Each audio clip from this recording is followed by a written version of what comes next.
Halo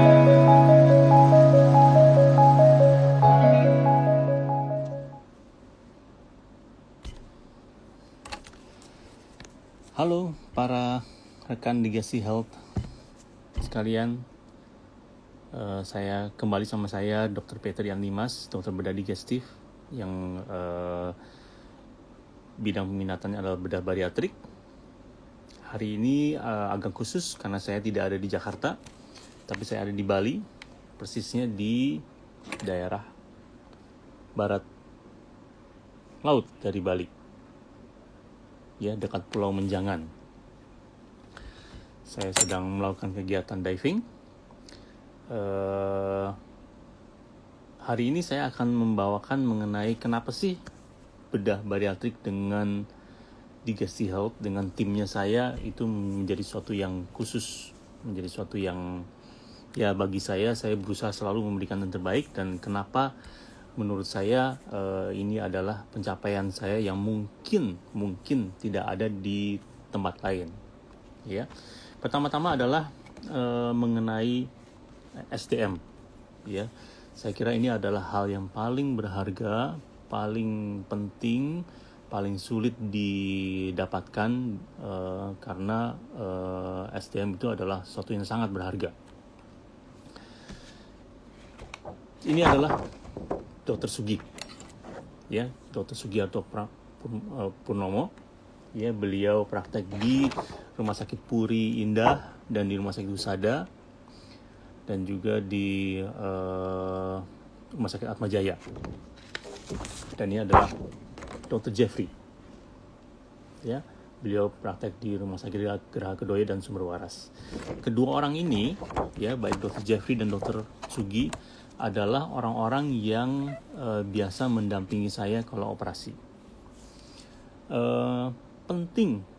Sangat penting sekali bahwa kalau kita melakukan tindakan laparoskopi, ada orang yang mendampingi yang bisa menjadi mata kita, ya, karena yang kita tidak langsung melihat organ yang akan kita lakukan, kita akan operasi, tapi melalui kamera. Dan kamera itu harus dioperasikan atau dipegang oleh seorang yang mengerti kita. Ya, itu sangat penting. Jadi saya sangat menghargai Dr. Jeffrey dan Dr. Sugi yang kalau operasi pun sangat concern dengan pasien. Ya, ini sangat-sangat bagus sekali, dan mereka tidak akan berusaha untuk. Kadang-kadang saya juga, ya, kalau misalnya mau operasi mendampingi orang, kadang-kadang ada perasaan kapan operasi akan selesai nih. Ya, kalau mereka berdua tidak, ya, mereka berusaha benar-benar agar operasi menjadi lebih sempurna.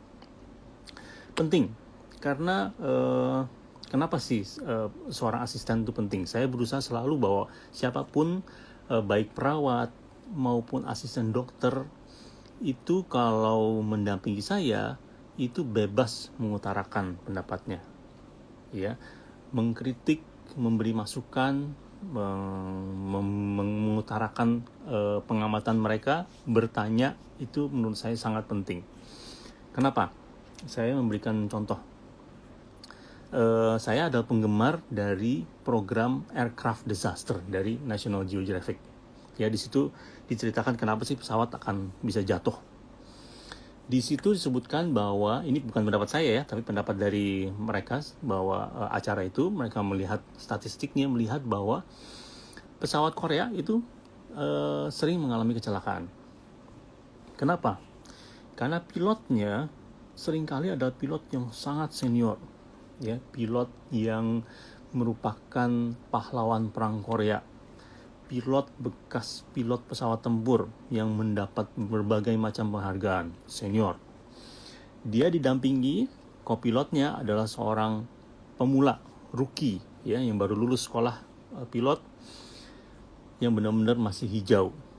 Begitu masuk kokpit sudah dihardik oleh si pilot yang senior ini. Kenapa terlambat?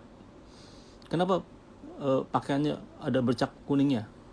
Ya, dihardik, dimarahi, dan itu membuat si kopilot itu menjadi minder, diam, tidak berani berbicara. Ya, ini berbahaya. sering atau dalam beberapa kasus pilot itu, ya namanya manusia ya, kadang-kadang bisa salah.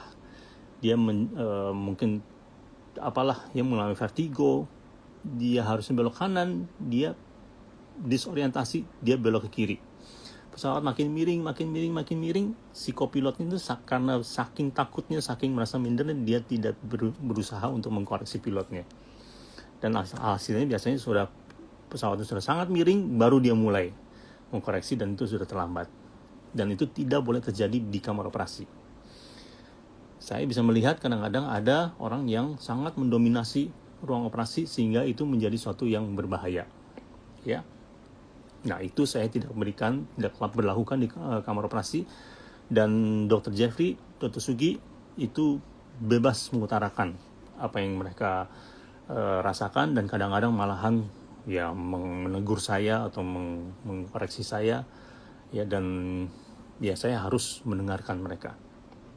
Itu satu, ya. Jadi manpower di kamar operasi sangat baik, tim yang saya ada adalah sangat baik menurut saya, kerjasama yang sangat baik. Yang kedua adalah tim bedah bariatrik sendiri, ya. Dia ada tim bedah bariatrik di sumber waras, di tiap-tiap rumah sakit ada, ya. Tim ini sangat penting. Bedah bariatrik kalau hanya dikerjakan sendiri oleh bagian bedah, seperti saya bilang, tidak bisa jalan, ya. Tidak akan jalan-jalan, tapi tidak akan menghasilkan hasil yang sempurna. Bedah bariatrik itu harus ada 3 komponen: bedah, kemudian gizi, dan olahraga. Ya, itu harus menjadi suatu yang tim yang kuat, yang bagus. Jadi itu sudah ada. Dan kemudian peralatan. Ya, kita tahu bahwa bedah bariatrik itu adalah sangat bergantung pada alat-alat. Ya, alat-alat sangat penting. Karena berbeda dengan pembedahan lain yang sangat mudah konversi dari laparoskopi, ya, laparoskopi ke pembedahan terbuka, artinya dengan sayatan yang lebar. Itu di bedah bariatrik menjadi lebih sulit karena luka operasi yang dihasilkan kalau kita operasi terbuka itu menjadi suatu yang buruk, ya. Karena lemak dari seorang yang obes itu bisa sampai 1 jengkal, ya, banyak sekali. Jadi itu prone terhadap infeksi lah, terhadap kelainan-kelainan lain seperti hernia. Jadi sangat-sangat berusaha untuk dihindarkan. Oleh karena itu sangat penting bahwa kita memiliki alat-alat yang khusus, ya. Baik panjangnya misalnya, kemudian ada tertentu kameranya, kamera-kamera tertentu. Itu kamera untuk bedah bariatrik itu yang saya pelajari di tempat lain. Di tempat saya belajar di India ada kamera-kamera khusus yang saya adakan di tempat saya bekerja, dan setahu saya di tempat lain itu mungkin ya belum ada, ya. Bukan berarti itu tidak harus ada, tapi itu akan meningkatkan kenyamanan dan mungkin juga keamanan dari tindakan. Kemudian yang ketiga adalah protokol kita untuk persiapan, ya, labnya, kemudian juga tindakan-tindakannya semua sudah baku, ya. Dan tim saya memang memberikan persiapan yang cukup lengkap, ya. Kita periksa agak banyak, ya, tapi saya kira itu penting buat kita semua, buat saya dan juga buat pasien, ya, termasuk juga sleep study. Ya, saya selalu berusaha untuk melakukan sleep study karena menurut saya ini penting buat keamanan pasca operasinya, ya. Kita tidak mau ada kejadian-kejadian bahwa pasca operasi sleep study ini akan membuat kerugian buat pasien. Jadi kita akan melakukan sleep study. Kemudian juga endoskopi, ya. Endoskopi penting juga karena endoskopi ini akan berperanan dalam menentukan apa tindakan yang paling tepat untuk pasien. Ya, ada beberapa tindakan yang sebaiknya dihindari apabila di pemeriksaan endoskopi ditemukan sesuatu. Ya, ada penemuan A misalnya, maka sebaiknya dihindari tindakan X. Ya, ada ketemu penemuan B misalnya, sebaiknya dihindari tindakan A. Itu penting bahwa endoskopi dilakukan sebelum operasi. Ada beberapa kasus yang saya lihat bahwa setelah kita lakukan endoskopi maka tindakannya menjadi berubah, ya. Kita merubah, dan itu biasanya sudah dikomunikasikan dengan pasien bahwa kalau kita menemukan ini maka tindakan itu sebaiknya jangan yang ini, kita lakukan tindakan yang itu, ya. Jadi endoskopi penting.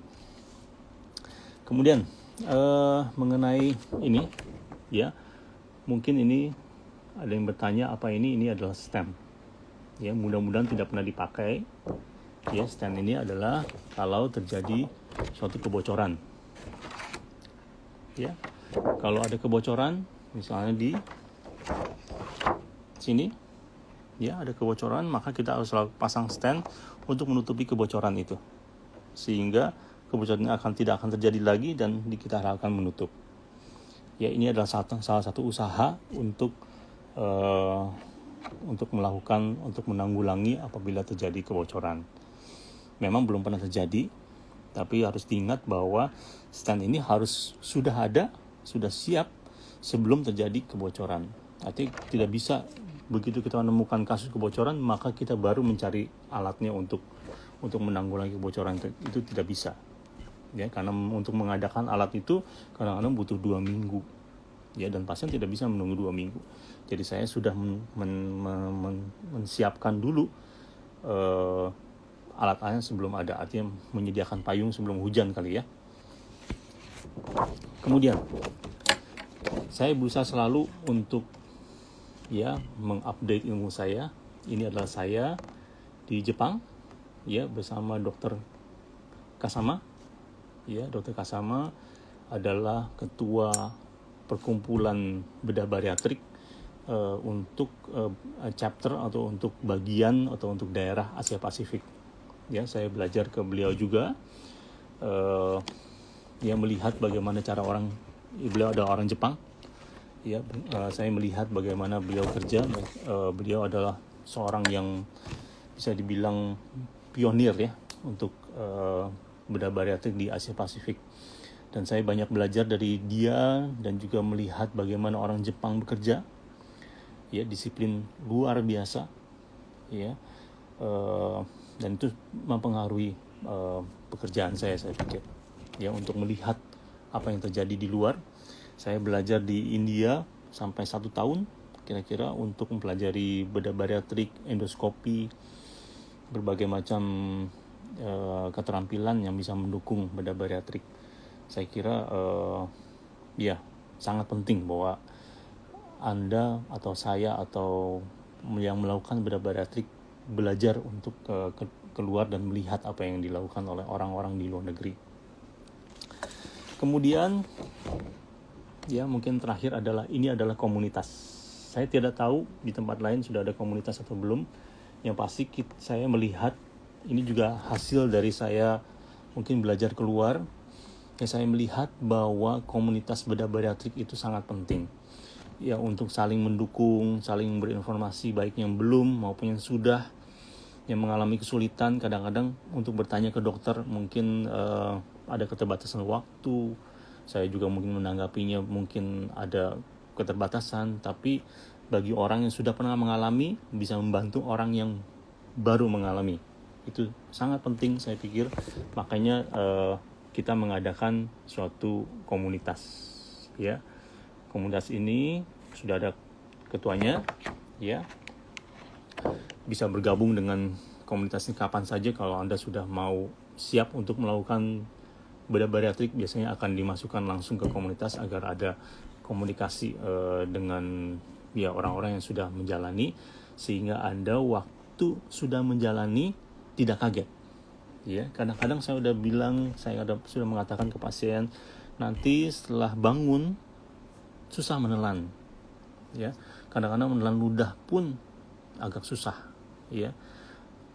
Tapi berulang kali saya ketemu pasiennya tetap mengalami stres, ya. Kenapa, dok, saya tidak bisa menelan? Kan saya sudah bilang itu hanya temporer, ya, hanya 3 hari, tapi pasiennya sempat mengalami depresi dulu, ya. Tapi kalau itu didengar dari pasien yang sudah menjalani, itu biasanya akan lebih masuk, lebih ngerti, lebih siap, gitu, ya. Jadi bedah bariatrik komunitasnya itu sangat penting.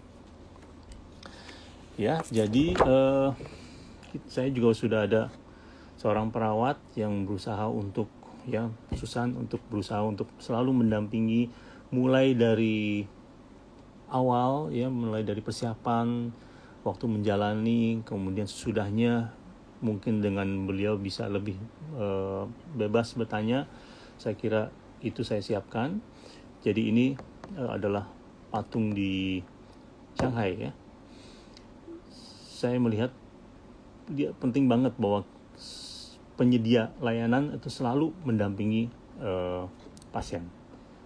Ya, itu yang saya pelajari, yang saya lihat di luar, ya, dan saya berusaha menerapkan di layanan saya. Saya tidak tahu apakah di tempat lain ada atau tidak, ya. Mungkin ada sebagian, mungkin ada semua, saya tidak tahu, tapi itu adalah yang saya terapkan di tempat saya di Digestive Health Bariatrics, dan saya kira itu sangat baik dan sangat penting, ya, untuk ada lah. Demikian dari saya mengenai layanan Digestive Health Bariatrics. Saya tidak akan panjang lebar lagi, tapi mudah-mudahan itu menjadi suatu hal yang meyakinkan pasien-pasien atau Anda yang akan mau melakukan bedah bariatrik. Ada pertanyaan dari Ibu Versti, kesulitan menelan lebih banyak terjadi pada operasi tipe apa? Kemarin pada saya tidak terjadi. Ya. Selalu kalau yang saya katakan adalah pertama adalah bahwa gejala itu pada tiap-tiap orang berbeda. Ini adalah hebatnya manusia mungkin juga, ya, hebatnya bedah bariatrik. Ya, kalau ditanya pada tipe apa, memang biasanya pada tipe sleeve. Ya, tipe sleeve itu biasanya akan lebih mengalami kesulitan menelan. Tapi sangat berbeda dari orang ke orang. Saya ada seorang kakak adik yang dua-duanya dioperasi dengan tipe yang sama, ya, tapi berbeda sekali. Yang satu nggak bisa menelan nasi, tidak bisa menelan mie. Yang satu bisa menelan mie, tidak bisa menelan nasi. Ya, jadi benar-benar berbeda sekali antara dari orang ke orang, walaupun masih kakak adik, tapi gejalanya akan beda. Tapi kalau secara umum dikatakan, pasti apa operasi yang paling bikin susah menelan? Operasi sleeve, ya. Operasi sleeve pun, ya, kadang-kadang ada tindakan-tindakan tertentu yang ada komponen sleeve-nya. Misalnya mini gastric bypass, ada komponen sleeve-nya, tapi tetap sleeve-nya itu akan berbeda dengan sleeve yang murni sleeve. Ya, jadi ini adalah, ya, tidak benar-benar per se bahwa mini gastric bypass ada sleeve-nya maka gejalanya akan sama. Tidak. Ya, itu yang penting. Ya, saya kira demikian. Kalau misalnya ada yang mau bertanya lagi, silahkan. Terima kasih sudah join. Ya, ada beberapa orang. Ya, intinya adalah saya berusaha sebaik mungkin, dan mudah-mudahan usaha saya membuahkan hasil, yaitu berupa kepuasan dari para pasien. Demikian dari saya. Terima kasih sudah join, dan nanti kita ketemu lagi pada Instagram TV yang berikutnya. Terima kasih.